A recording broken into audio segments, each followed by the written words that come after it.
سلام دوستای عزیزم، خیلی خوش اومدید به کانال خودتون.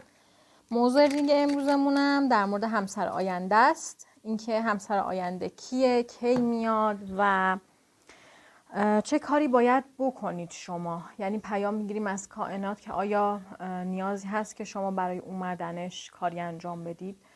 2 تا گروه داریم. گروه اول با این جا کلیدی و این دست دک و کارت نشان به صورت رندوم ماجیشن هستش.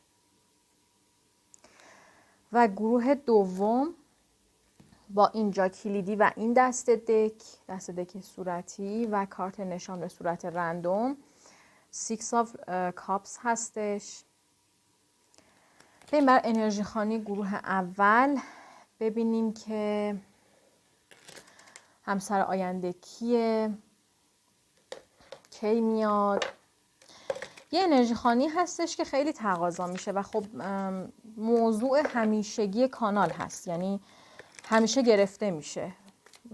دوستای عزیزم یه چند سری گفتن چقدر هست همسر آینده میذاری، به خاطر اینکه تقاضای این انرژی خوانی خیلی زیاده و یکی از موضوعای دائمی هستش. خب بریم ببینیم که همسر آینده چه کسی میتونه باشه. همسر آینده شما کیه؟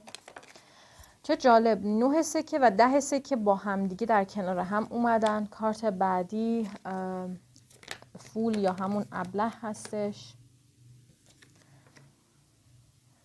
خب ببینیم که همسر آینده چه کسی میتونه باشه. همسر آینده شما چه شخصیه؟ 2 تا کارت دیگه به هم بده. همسر آینده شما فردی هستش که توی خانواده خیلی خوب بهش این که روی پای خودش وایسه و مستقل بشه رو بهش یاد دادن. یعنی این 2 تا کارت بود.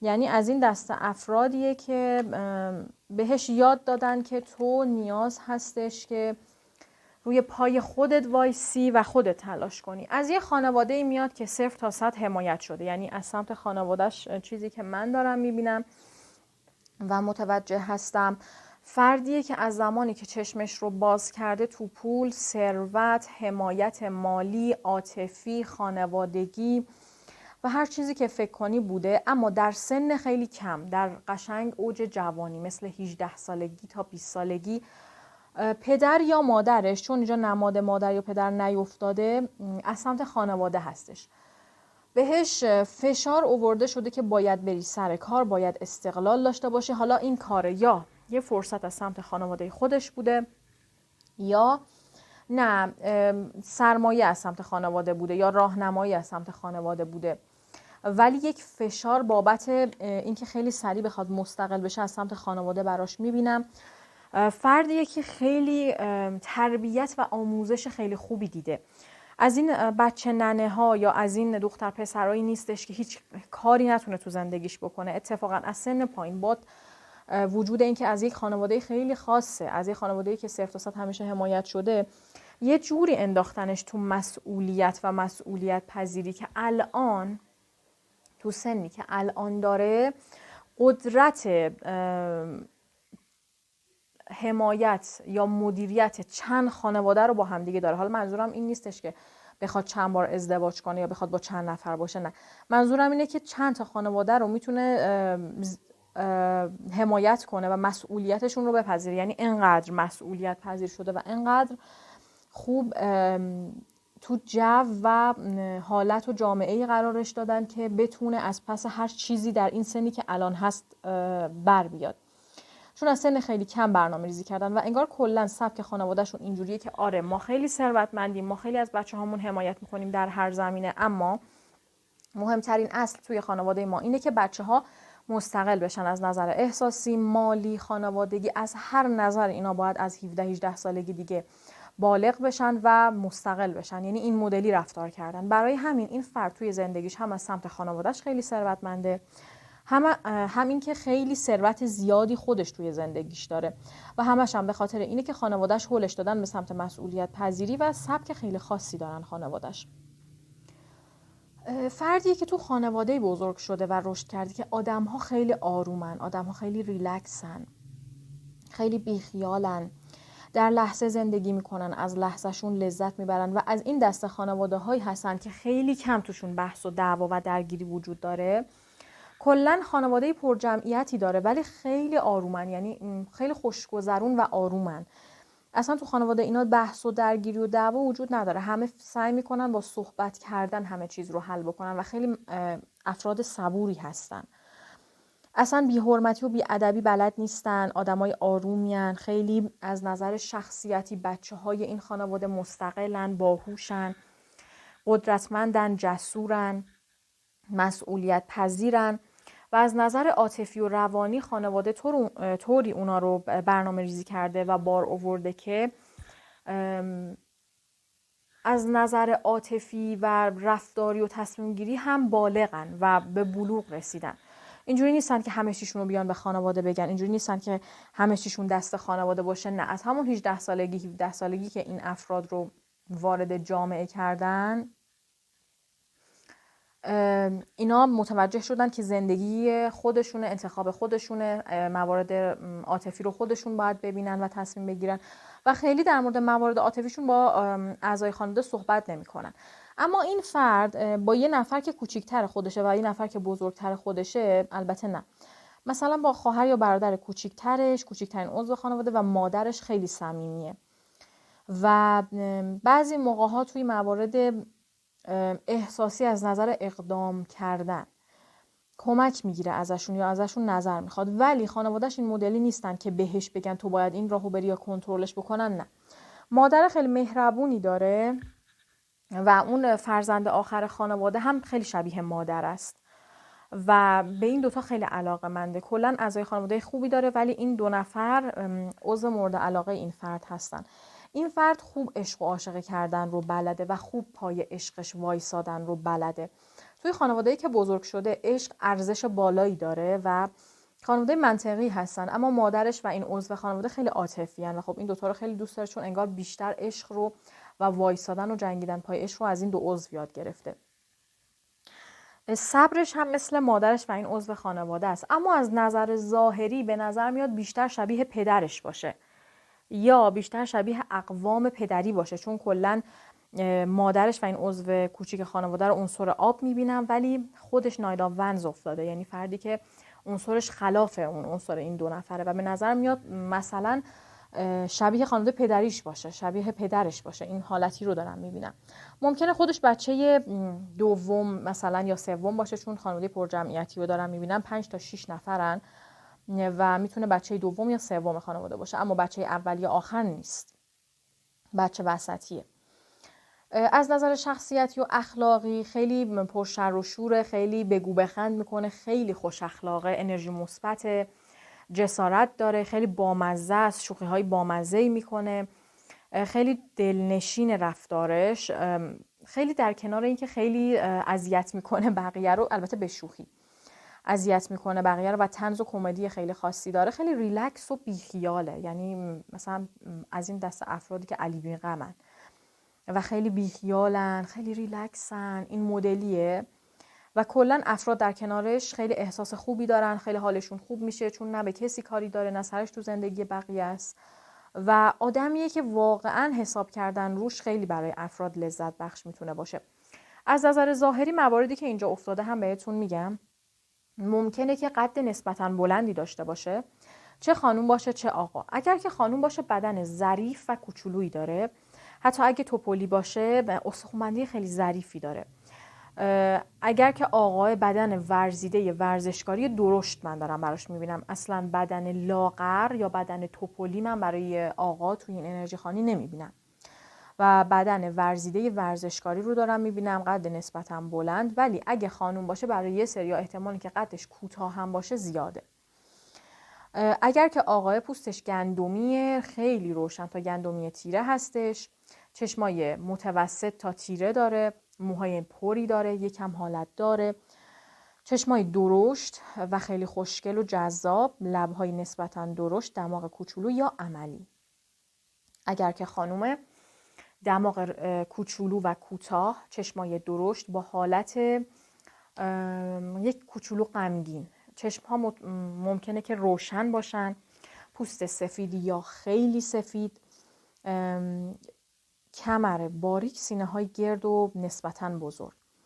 موهای بلند اما حجم متوسط کمی نازک، لبهای ظریف و کوچولو ولی خوش‌فرم. متولد ماهای اردیبهشت، مهر، اسفند، آذر و خرداد. خیلی اینجا پررنگ افتاده و ممکنه که متولد یکی از این ماها باشه. وضعیت مالی مادیشو گفتم، خانوادگیش رو گفتم، ظاهری و تا حدودی گفتم چون آخرش هم باز ظاهری میندازیم. کارش میتونه تو چه حیطه‌ای باشه؟ توی حیطه املاک، نمایشگاهی، ماشین. کاریه که خیلی زبون بازی توش داره، حتی میتونه صرافی هم باشه، نمیدونم چرا ولی این اومد تو ذهنم. یه کاریه که به زبون بازی خیلی ربط داره، یعنی طرف میتونه حتی دلال هم باشه. حالا من میگم دلال، فکر بد نکنید، مثلا صادرات واردات باشن، باید بره مخ بزنه تا مثلا محصولاتش رو به یه سری کشور ارسال کنه یا بفروشه.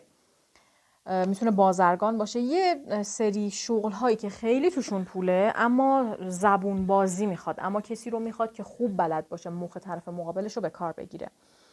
پس از این دسته کارها میتونن داشته باشن. بعد کارشون هم میتونه خانوادگی باشه. حتی اسم و رسم خیلی خوبی دارن توی اون شهر یا حتی کشور.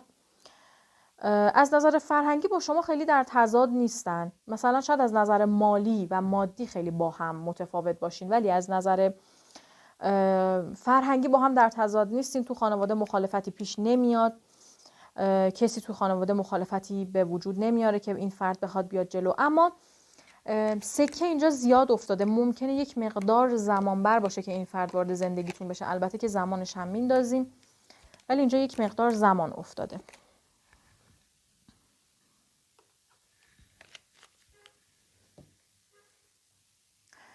خب میخوایم بریم ببینیم که دیگه چه رفتارهایی داره. رفتارهای غالبش رو ببینیم، حالا شاید مثبت شاید منفی. بعد زندگی عاشقانه‌تون، نحوه آشنایی هم اتفاقا باید بندازیم یادمون نره. خب این فرد کسیه که اصلاً به افراد حس بی‌ارزشی یا بی‌لیاقتی رو نمیده.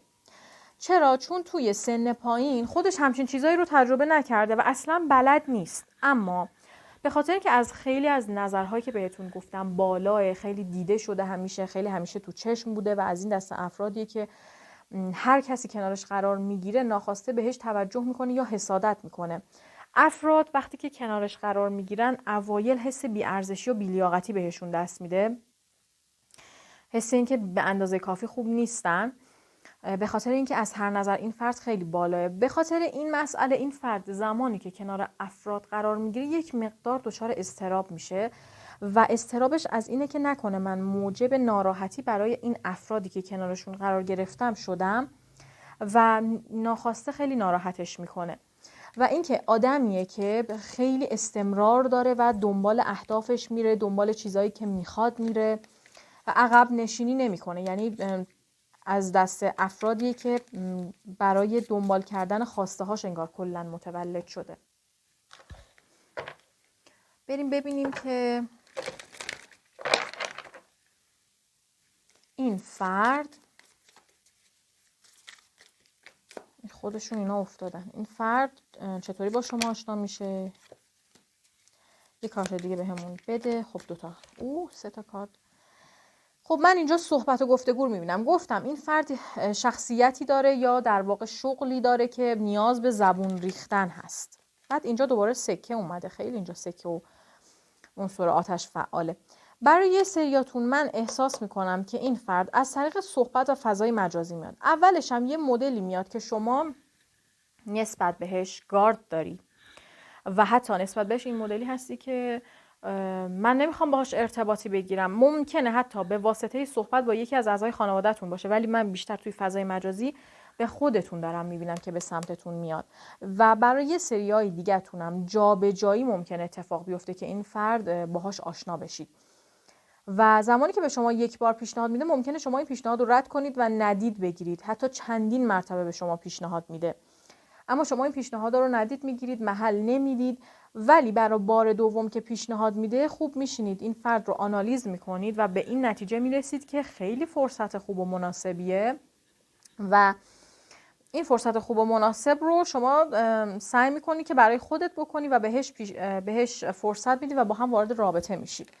یعنی ارتباط گرفتن شما این مدلیه که این فرد مستقیم میاد و یا برای یه سریاتون یه دسته خیلی کمتون ممکنه که این فرد به واسطه صحبت با یکی از اعضای خانواده‌تون بیاد که خب این دوتا سناریو وجود داره، اما سناریوی اصلی همونیه که گفتم خودش میتونه مستقیم حضور پیدا بکنه و بیاد.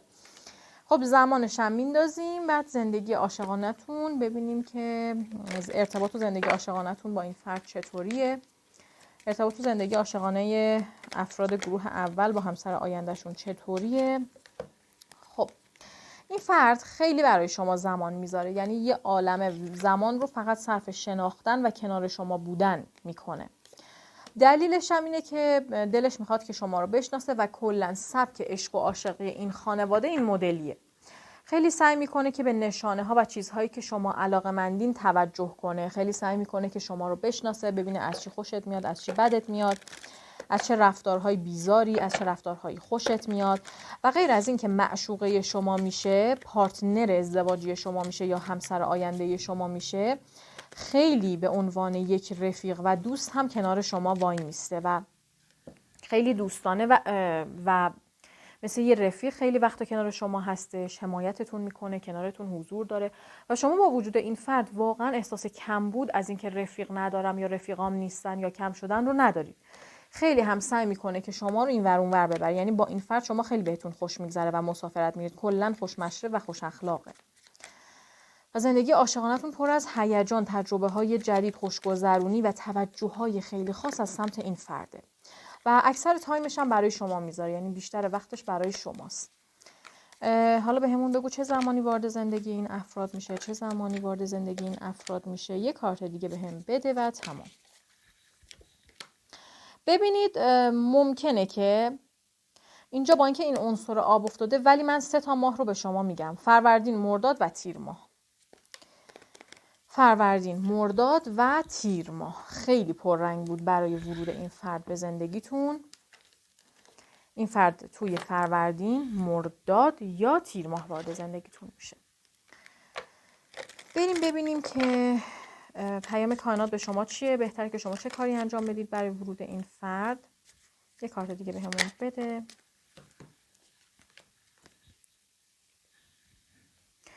شما باید سعی کنید که درونتون رو بالانس بکنید، سعی کنید که زخم‌های درونتون رو شفا بدید. آینده خیلی خوبی در پیشه برای شما از نظر عاطفی و قراره که افکارت از سمت انرژی‌های جهان هستی حمایت بشه.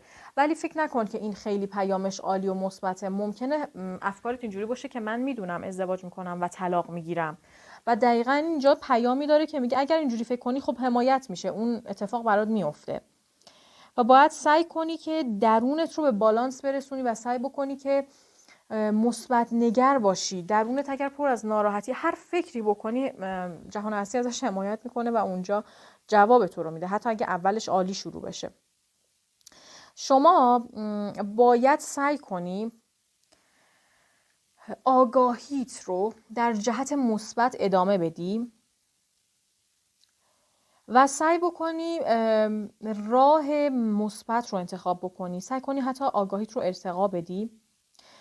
با خودت و جهان هستی صادق باش. شاید شما خیلی جاها کم کاری کردی، شاید شما فقط حرف زدی و عمل نداشتی، برای همین خیلی چیزا بهت داده نشده. سعی کن که ایمان داشته باشی به چیزای مثبت و از جهان هستی بخوای و در راه جهان هستی هم در جهت انرژی های مثبت قدم بذاری. ببینیم که از نظر ظاهری این فرد و همچنین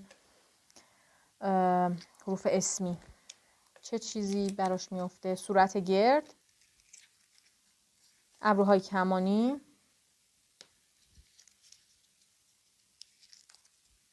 تتو یا آرایش دائم، تتو دست یا پای راست، تتوی دست یا پای راست، چشم گربه‌ای، صدای قشنگ، صداش قشنگه، خیلی هم زبون باز، هیکل پر و درشت، چشم عسلی، موی حالت دار، زنجیر طلا. برای آقایون خیلی زنجیر طلا افتاده بود.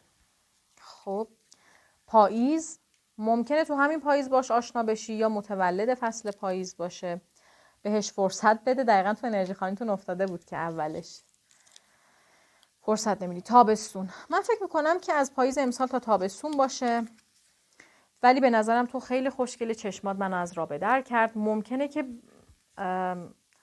خمار چشات بشه دیگه. من شخص دیگه ای تو زندگیمه. ممکنه شما در حال حاضر به یه نفر دیگه فکر بکنید و اون این پیام رو برای شما بده: من خسته شدم. ببینید روی فردی که الان توی ذهنتونه به نظر میاد که این فرد نیست. فرد ازدواجی شما شخص دیگه ایه. حرف K یا K، حرف G یا G، حرف Z از هر نوعش یا Z، حرف الف آ ای ا او یا A. ممکنه کشور دیگه ای زندگی بکنه. گفتم خیلی مستقله. ممکنه کشور دیگه ای بخواد زندگی بکنه. دکتر مغز و اعصاب، ارتوپد، مهندس برق، این چیه؟ طراح لباس، عکاس، نجار، منشی، شرکت صادرات واردات. من فکر میکنم تو کار صادرات واردات باشه بیشتر، اگر که آقا باشه بیشتر یوتیوبر، اگه خانم باشه یوتیوبر میتونه باشه و طراح لباس. خب دوستان عزیزم که گروه اول رو انتخاب کردید، این تمام چیزی بود که من برای شما دیدم. امیدوارم خوشتون اومده باشه. ساب لایک کامنت یادتون نره. بریم برای گروه دوم. خب بریم برای دوستان عزیزم که گروه دوم و این دسته دک و کارت نشان و اینجا کلیدی رو انتخاب کردم. بریم ببینیم که اولش همسر آینده شما چه کسیه، همسر آینده گروه دوم چه شخصی میتونه باشه. King of Cups، Four of Wands. اولالا چه ازدواج عاشقانه ای.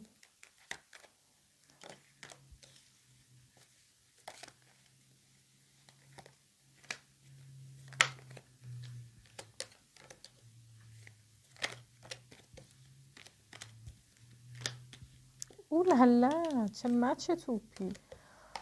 خب ازدواج شما با فردیه که از نظر شخصیتی بیشتر افتاده. خیلی خانوادهش رو اینجا نمیبینم، ولی یک فرد مخالف توی اعضای خانواده برای گروه دوم افتاده. به نظر میاد که شما بهترین مچ برای همدیگه باشید، یعنی بهترین جفت رو اینجا نشون داده. از این نظر که عنصرهاتون حتی یکی افتاده، ولی اصولا وقتی که کینگ و کوین از یه ترکیب میافتن، یعنی بهترین مچ برای همدیگه هستن و خیلی به درد همدیگه میخورن. از خیلی از نظرها شبیه همدیگه هستن. همسر آینده شما چه خانم باشه چه آقا، اول عاشق شما میشه. یعنی این مدلی ارتباط ازدواجی شما که این فرد یهویی عاشق شما میشه، اول به شما دل میبنده و اول درگیر احساساتش نسبت به شما میشه و بعد اقدام میکنه و شما کم کم از این فرد خوشتون میاد. یعنی این مدلی نیستش خیلی سریع به هم دیگه دل ببندید، نه.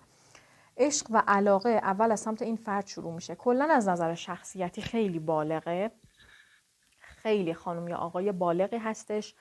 فردی که توی احساسات پخته است، یعنی بالغه، یعنی تجربه داره، خیلی با تجربه است، میدونه که کی باید چی کار کنه، چجوری با آدم ها رفتار کنه، چجوری با پارتنرش رفتار کنه که احساس بی‌ارزشی بهش نده، احساس کم بودن بهش نده، چجوری باشه که همیشه پارتنرش احساس کنه همیشه پشتشه.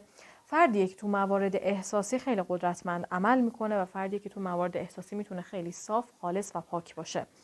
البته که تجربیات خوبی هم داره. از این دسته افرادی نیست که خیلی خام باشه از نظر احساسی و خیلی بی تجربه باشه. خیلی خوب بلده که چجوری با افراد از نظر عاطفی رفتار بکنه و مخصوصا فردی که حالا از نظر ازدواجی میاد توی زندگیش و از نظر احساسی خیلی راحت میتونه شما رو تو دستش بگیره و شما رو وابسته خودش بکنه.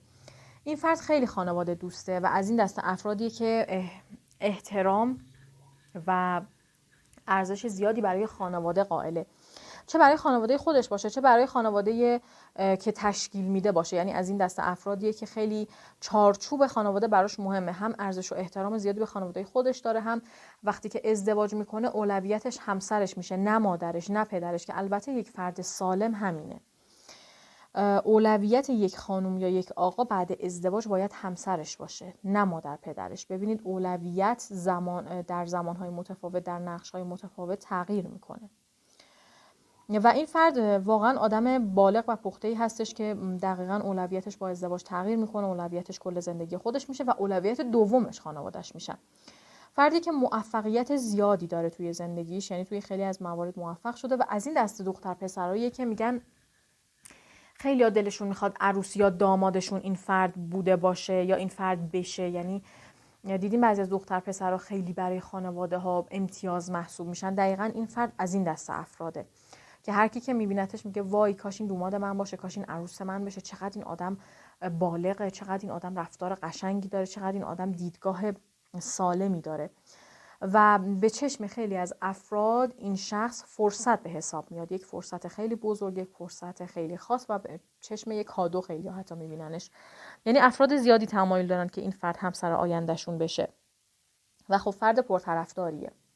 فردی که رو پای خودش همیشه وایساده ممکن از خانواده‌ای بیاد که خیلی قدرتمند نباشن، یعنی خانواده‌ای باشن که خیلی پشتش نبودن، حامی نبودن، مخصوصا از نظر مالی. من خیلی خانواده قدرتمندی رو براش نمیبینم.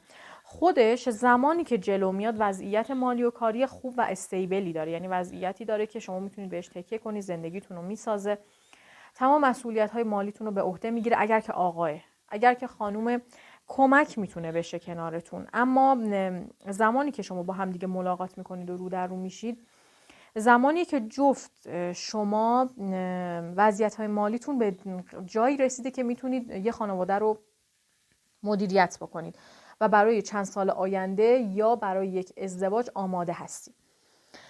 این فرد از نظر شخصیتی توی خیلی از موارد شبیه شما هستش یا توی یه سری از موارد باور اعتقادی خیلی شبیه همدیگه هستید. خیلی از خانواده گفتم خیلی متوسط یا معمولی میتونه بیاد، حمایت نداشته. خانوادهش جمعیت متوسطی دارن، 4 نفر میتونن باشن، خیلی جمعیت نمیبینم. فاصله داره از خانوادهش، انگار با خانوادهش زندگی نمیکنه. با یه نفر تو خانوادهش هست که مشکل داره، از این فرد خوشش نمیاد یا اصلا با هم سازش ندارن، فاصله سنیش ازش کمتره. ممکنه که این فرد بچه بزرگ خانواده باشه که خیلی هم مسئولیت رو دوشش بوده و خیلی هم اذیت شده. خانواده‌اش هم حمایت میکنه. وضعیت مالیش هم الان نسبتاً خوبه، ولی زمانی که میاد خیلی استیبل و عالی هستش. مثلا الان در اون حدی نیست که شاید باهاش اوکی باشید، ولی زمانی که میاد شما هم وضعیت مالیتون یک تغییر بزرگی کرده و شما هم در یک وضعیت خیلی عالی و باثباتی قرار دارید. این فرد از سمت خانواده‌اش پیشنهاد داره که خواستگاری کسی بره یا اجازه بده کسی به خواستگاریش بیاد، ولی خیلی خوشش نمیاد از اون فردی که هی بهش معرفی میکنن و حتی یه عضو خانواده‌اش که ازش کوچیک‌تره سعی میکنه با سیاست یه کاری بکنه که این فرد این گزینه رو انتخاب کنه، ولی به چشمش نمیاد و این فرد کناره‌گیری میکنه از این گزینه به صورت کامل و به سمت شما میاد و خب ازدواج بین شما دوتا اتفاق میفته. از نظر شخصیتی و اخلاقی توی یه سری از موارد شما خیلی شبیه همدیگه هستید که همین امر موجب میشه که زندگی با دوام و طولانی برای همدیگه داشته باشید، کنار همدیگه داشته باشید. زندگی شما خیلی طولانی ادامه داره. شخصیتاتون کنار هم خیلی بالغانه، خیلی با تجربه، خیلی افرادی هستید که کاملید و همدیگر رو بیشتر کامل میکنید. ازدواج شما ازدواج خیلی عالی هستش، میگن عقدشون انگار تو آسمونا بستن. دقیقاً از همون دسته هستید شما. با اومدنتون تو زندگی همدیگه معجزه به بار میارید، یعنی معجزه اتفاق میفته. ممکنه حتی زمانی که وارد زندگی همدیگه میشید وضعیت‌های مالی جفتتون خیلی متوسط و معمولی باشه، اما از برکت وجود همدیگه زمانی که وارد زندگی هم میشید شروع میکنید به رشد کردن و تا زمان ازدواجتون خیلی وضعیتاتون مساعد و عالی خواهد شد. این فرد ممکنه که متولد عنصر خاک باشه، متولد خرداد باشه و این دوتا یعنی بیشتر خرداد و عنصر خاک رو دارم میبینم که خیلی هم پررنگ افتاده.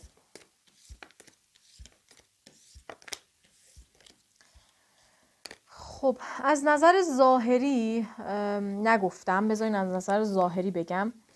از نظر ظاهری اگر بخوام بگم این فرد خنده های خیلی قشنگی داره، یعنی چه خانوم باشه چه آقا خنده های خوشگلی داره. رنگ پوستش ببینید 2 تا دسته افتاده، چه خانوم باشه چه آقا، یا سبز است یعنی گندمی رو به سبز یا سبز است، یا سفیده، یعنی اصلا حد وسط نداره. یا چشم و ابرو مشکی، از این چشم و ابرو مشکیایی که خیلی چشاشون سگ داره، چهره‌های جذابی دارن. یا اینکه چشمای درشت با حالت غمگین رو به پایین داره. یا موهاش مشکی و خیلی پر ولی صافه، یا موهای صاف و نازکی میتونه داشته باشه. و برای یه سریاتون قدش کوتاه، شکم داره، و برای یه سریاتون نه، قدش بلند و هیکل فیتی داره، اما بگم ورزیده نه، فیته.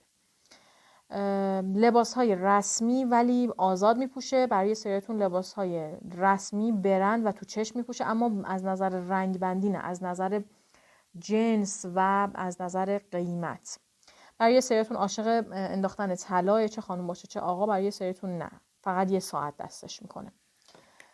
پس این دیگه بستگی داره به اینکه این فرد برای هر کدومتون کدومش وارد بشه. خب الان میخوایم ببینیم که از نظر اخلاقی چه اخلاقهایی داره که خیلی بولد باشه، حالا هم منفی هم مثبت. خب ببینید این فرد عصبانیت جالبی نداره، ممکن که خیلی بد عصبانی بشه ولی آدم شفافیه، یعنی از این آدمایی که دروغگو نیست یا بیاد بگی که آقا من خیلی مهربونم و من خیلی آرومم و اینا، نه. وقتی عصبانی میشه عصبانیت جالبی نداره، انفجاری میتونه باشه، یا حتی از همون اول به شما بگه من عصبانیت جالبی ندارم، اگر من عصبانی شدم مثلا زیاد با من صحبت نکن، یا اون لحظه دور و بر من نیا. آدمیه که خیلی صداقت براش مهمه و خودش هم آدم صادقیه و خیلی هم عدالت داره، خیلی عادله، خیلی ببینید قضاوت اینجا معنی داره، ولی من این کارت کلا معنیش اون قضاوت نیست، معنیش بیشتر اینه که آدمیه که انصاف داره، آدمیه که یه طرفه به قاضی نمیره، و کسی که یه طرفه به قاضی میره فردی نیستش که از نظر ذهنی اونقدر بالغ باشه. پس این آدم خیلی منصفانه پیش میره، خیلی همه شواهد و همه چیز رو زیر نظر میگیره که یک وقت قضاوت منفی نداشته باشه. و در گذشته هم شکست‌های فراوان داشته تا به اینجا رسیده، یعنی از این دست افرادی بوده که خیلی شکست میخورده، از این دست افرادی بوده که خیلی موفق نبوده و بعد از شکست‌های مکرر به این جایی که الان هست و در آینده هم باز به جاهای خوبی میرسه رسیده. خب حالا ببینیم که زندگی عاشقانه‌تون با این فرد چطوره و بعد ببینیم که چند وعده دیگه وارد زندگیتون میشه. نه اول ببینیم که چجور با هم آشنا میشید. اینجور اصلا برای شما انگار نیفتاده بود. ازدواج شما خیلی عاشقانه بود و کلا وقتی که همدیگه رو میبینید سریع متوجه میشید که بهترین گزینه برای همدیگه هستید. خب آشنایی این دسته چطوره؟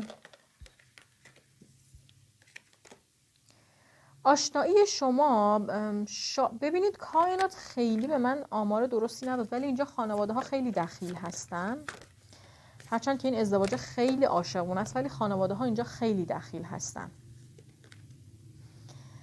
دخالت خانواده ها رو اینجا میبینم. آشنایی شما احتمال داره از سمت یک خانواده، یک معرف خانوادگی باشه، مثلا اینکه شما عروسی کسی رفته باشید یه نفر اونجا شما رو ببینه معرفی بکنه و این معرفه خیلی هم ناشناخته است. اینم باید بهتون بگم، مثلا تو عروسی میگین طرف مقابل مثلا میاد یا به خانواده شما پیام میده، زنگ میزنه میگه من میخوام بیام حالا خواستگاری یا آشنا بشیم با هم دیگه، بعد میگه مثلا فلانی ما رو آشنا کرده، بعد شما خیلی تلاش میکنید متوجه بشین که فلانی کیه ولی ناشناخته است انگار، و احتمال اینکه طرف مقابل گفته باشه نگو که من معرفی کردم و اینا از عمد شما رو دارن گیج میکنن خیلی زیاد باشه.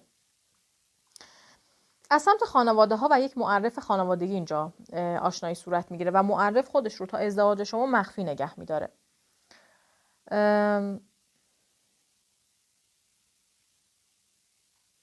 طرف مقابلتون، اون کسی که براش در نظر گرفتن، یه نفر تو خانوادهش کاری میکنه که این آشنایی و ارتباط هی عقب بیفته. یعنی شما یه نفر تو خانوادهش هست که خیلی آدم جالبی نیست، از عمد کر میریزه که این ارتباط اتفاق نیفته و خانواده ها یا با هم درگیر بشن، که من درگیری خانوادگی رو ندیدم، من بیشتر دیدم که صلح و آشتیه، بیشتر مانع تراشی بکنه روی زمان، همچین حالتی براتون افتاده. خب بریم ببینیم که از نظر عاطفی ارتباط شما تو ازدواج یا بعد ازدواج چجوری پیش میره؟ چقدر جالب برای شما کیستون کلا از این دسته کیس های خیلی ازدواجی. 2 تا کارت اومد. این فرد خیلی برای شما وقت میذاره، برای شناختنتون وقت میذاره، برای اینکه شما بتونید بهش اعتماد کنید براتون وقت میذاره، کلا برای شما خیلی تلاش میکنه. و این دسته از این افرادی هستید که دقیقاً نیمه گم شده‌تون رو جذب میکنید و کسی رو جذب میکنید که خیلی تصورش کردید، واقعاً وارد یک رابطه عاشقانه میشید، سریع عاشق هم دیگه میشید، دلتون رو به هم میبازید. ازدواج شما یک ازدواج فوق‌العاده عاشقانه هستش و تا تهش هم شما احساستون مثل جوانی هاتون هست، یعنی این احساس در پیری هم هیچ وقت از بین نمیره، در پیرسالی همچنان این آتش این عشق زنده در وجود شما میمونه. ازدواجی که همیشه شما به همدیگه در حال خدمت کردن هستید و در حال سرویس دادن هستید، همیشه برای همدیگه وقت دارید، همیشه برای هم وقت میذارید، همیشه عشقتون رو به هم نشون میدید و شما وارد یک رابطه عاشقانه میشید که هیچ وقت فکر نمیکردید. انقدر این عشق ناگهانیه و انقدر شما آمادگی همچین عشقی رو تو زندگیتون نداشتید که براتون شوکه کننده است.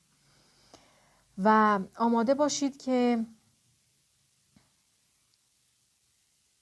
صدای ازدواج داره برای شما میاد و این فرد دقیقاً کسی هستش که شما همیشه انتظارش رو میکشیدید، تصورش میکردید، فانتزی میکردید در موردش و خیلی هم زمانش نزدیکه. ورود این فرد زمان دوری رو نشون نمیده. ازدواج شما ازدواج نزدیکی میتونه باشه.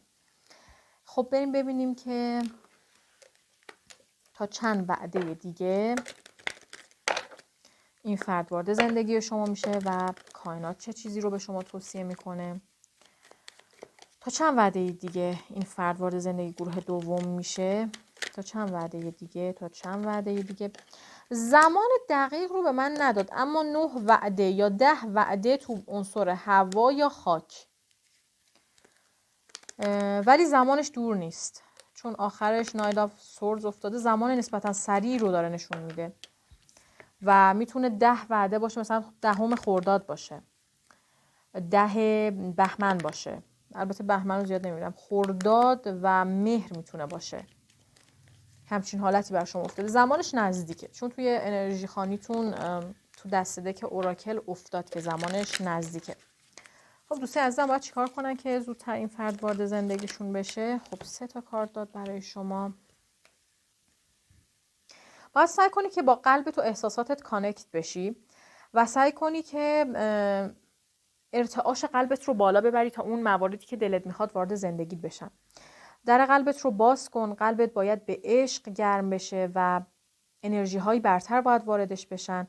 باید با عشق جهان هستی کانکت بشی. شما هنوز با عشق در جهان هستی کانکت نشدی. باید سعی کنی با انرژی های برتر کانکت بشی. رو چاکرات کار بکنی و به هر مثلا شخصیتی که اعتقاد داری و به نظرت راهش درسته همونو دنبال بکنی. باید سعی کنی از آگاهی های قبلت، از انرژی های قبلت دور بشی، با انرژی های جدید زمین که داره هی شیفت میشه تغییر بکنی. الان دیگه زمان تغییره و الان باید هیل بشی و جادوی پیشنهاد برای هیل شدن داره به شما داده میشه و اینکه شما باید از انرژی پایین دست برداری، کنار بکشی و به سمت انرژی ها و بعد بعدی شیفت بکنی. خب ببینیم چه خصوصیاتی میتونه داشته باشه. سبک کلاسیک میتونه تیپ و استایلش باشه.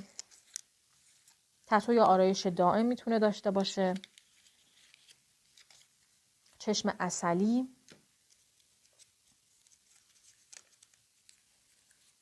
هیکل ظریف و لاغر. صورت بیضی. صورت زاویه دار. موی صاف. چشاش سگ داره. دندون خرگوشی. موی فر. یکم دیگه برای شما میگیرم، یعنی برمیدارم چون برای شما خیلی کم بود. قد کوتاه. تتوی دست یا پای راست. گونه های برجسته. حروف اسمی. حرف ه از هر نوعش یا اچ. حرف ی یا وای توی اسم یا فامیل میتونه باشه. حرف اف یا ف. حرف ل یا ال. پیام ها رو هم بزنیم پیام کائنات رو اول باز کنیم. صدای سگ ها. اون داره بهت حقیقت رو میگه. در قلبت رو باز کن. دقیقا توی کارت های پیام کائنات و دراگون هم اومد. شانس در پیشه. توجه به گربه ها. زمستون. ممکنه یه ربطی به زمستون داشته باشه این فرد. ما نیمه گم شده هم دیگه هستیم. جالبه توی کارت های اوراکل هم گفت. متاسفم تقصیر من بود. اینو نمیدونم واقعا برای چی اینجا افتاده. حالا شاید پیام کسی باشه.